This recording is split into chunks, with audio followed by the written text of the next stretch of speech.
नमस्कार मित्रांनो, चंद्रपूरमधील तांडोबा अंधारी व्याघ्र प्रकल्प पाहण्यासाठी जगभरातून पर्यटन येतात। खास वाघोबाचे दर्शन करण्यासाठी दूरदूरून पर्यटक येतात, पण अचानक वाघ समोर दिसला तर काय होईल असे चित्र येथे पाहायला मिळाले। चंद्रपूरमध्ये बपर क्षेत्रात मोहर्ली कोंडेगाव रस्त्यावरून जाणाऱ्या दुचाकी स्वारासमोर अचानक वाघ आल्याने दुचाकी स्वाराची चांगलीच गाबरगुंडी झाली होती।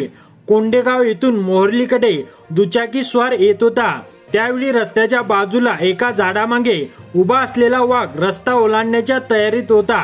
त्याचवेळी रस्त्याच्या दुसऱ्या बाजूला वन्यजीव छायाचित्रकार अरविंद बंडा वाघाचं चित्रीकरण करण्यासाठी थांबले होते। त्यामुळे बंडा यांनी धोक्याचा इशारा केल्याने दुचाकी स्वाराने गाडीचा वेग कमी केला। जंगलातील वाघापासून अवघ्या काही फुटांवर दुचाकी स्वार थांबला होता, तेव्हा बंडा यांनी बेसावधपणे येणाऱ्या दुचाकी स्वाराला वेळीच सावध केल्याने त्याचे थोडक्यात प्राण बचावले। सकाळच्या थंडीत दिवसात अचानक दुचाकी समोर वाघ आल्याने दुचाकी स्वाराला घाम फुटला होता।